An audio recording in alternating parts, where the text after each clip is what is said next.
देखो इस क्वेश्चन में हम फाइल हैंडलिंग पाइथन पढ़ने जा रहे हैं और इसमें मैं पहला टेक्स्ट फाइल का क्वेश्चन सॉल्व कर रहा हूँ। अब देखो क्वेश्चन क्या है, बहुत सिंपल से क्वेश्चन से स्टार्ट कर रहे हैं। पहला क्वेश्चन है ये, right a function in Python counts. Counts S है, ये एक काउंट एस करके है कि हमें काउंट करना है इसमें हमें कितने एस मिल रहे हैं, मतलब कैपिटल स्मॉल दोनों।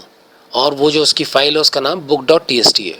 मैंने तुम्हारे को एग्जाम्पल के लिए देखो यहाँ पर एक book.txt बना रखी है और मैंने क्या करा, उसके अंदर एक टेक्स्ट भी देखो लिखा हुआ है, the name of this student is not shown on the screen करके। मैंने एक इसके अंदर हमने मान लिया है कि इस book.txt के अंदर कुछ कंटेंट पड़ा हुआ है। अब हमें इसमें क्या करना है, एस कैपिटल और स्मॉल फाइंड करना है। तो मैंने यहाँ पर देखो डार्क भी कर रखे हैं, हमें कहाँ पर एस है।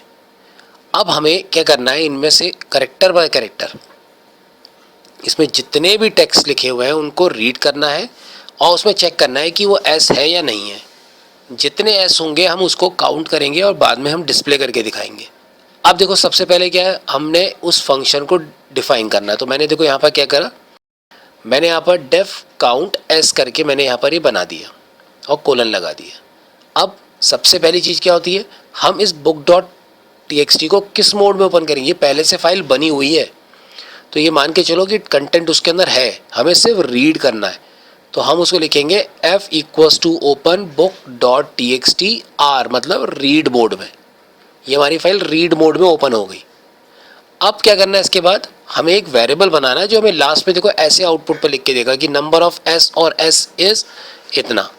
तो मैंने क्या करा, एक a इक्वल्स टू 0 बना दिया। ये मेरे लिए काउंटिंग करेगा। क्या काउंट करेगा, कितने s मिल रहे हैं कैपिटल स्मॉल। अब नेक्स्ट लाइन क्या होगी, हम एक data equals to F dot read करेंगे। देखो ये फंक्शन होता है रीड, ब्रैकेट कुछ नहीं पास करना होता है इसके अंदर। ये सारी की सारी फाइल के अंदर जितना कंटेंट है एंड ऑफ लाइन तक, उस टेक्स्ट की फाइल जहाँ खत्म हो रही है वहाँ तक पूरे कंटेंट को रीड कर लेगा और रीड करने के बाद इस डेटा को दे देगा। ये डेटा है, तो अगर एग्जाम में कभी क्वेश्चन आ गया कि ये डेटा बना क्या, तो तुम्हें पता होना चाहिए डेटा एक स्ट्रिंग टाइप बनेगा।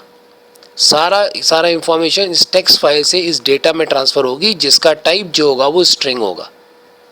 और नीचे मैंने तो दिखा दिया कि इस तरह से उसके अंदर डेटा रखा हुआ है मान लो। अब हमें क्या करना है, हमें इस जो डेटा है इसमें से एक एक करके कैरेक्टर को रीड करना है। तो हम लाइन क्या लिखेंगे, फॉर ch इन डेटा।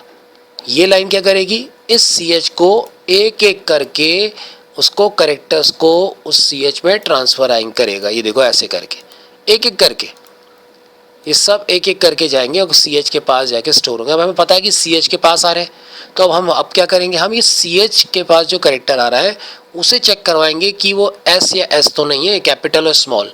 तो देखो हमने लाइन क्या लिखी, हमने यहाँ पर कहा if ch double equals to small s और ch double equals to capital S। मतलब इनमें से कुछ तो है नहीं, क्या तो स्मॉल या कैपिटल दोनों में से। ये एक तो ये हो गया। और दूसरा मेथड क्या है कि आप सीधे लिखो if bracket ch in double quotes में small s and capital S। तो दोनों में से कोई भी लाइन आप लिख सकते हो। अगर वो इसमें से कहीं पर भी उसे s मिलेगा तो उसी समय वो काउंटर को आगे बढ़ाएगा। अब काउंटर बनाने के लिए हमने क्या लिया है, हमने a ले रखा है, तो हम यहाँ लिख देंगे a इक्वल्स टू a+1। अब ये लूप घूमता रहेगा कब तक, जब तक आपका पूरा डेटा आपका रीड नहीं हो जाता, ch के अंदर एक एक कैरेक्टर ट्रांसफर नहीं जाता है। जब ये लूप खत्म होगा तो आप वहाँ बाहर क्या लिख दोगे, नंबर ऑफ s कॉमा ए क्या बताएगा कि कितने उसके अंदर s मिले। और बाद में आप उसके नीचे क्या कर दोगे, आप उस काउंट s को यहाँ पर लिख दोगे। तो ये क्या हुआ, ये फंक्शन कॉल होगा और जब इसे एग्जीक्यूट करेगा तो वो आपको आंसर दिखा देगा। पूरा ये फंक्शन रीड हो जाएगा और उसके सारा कंटेंट रीड होने के बाद आपको ये आउटपुट डिस्प्ले करके दिखा देगा।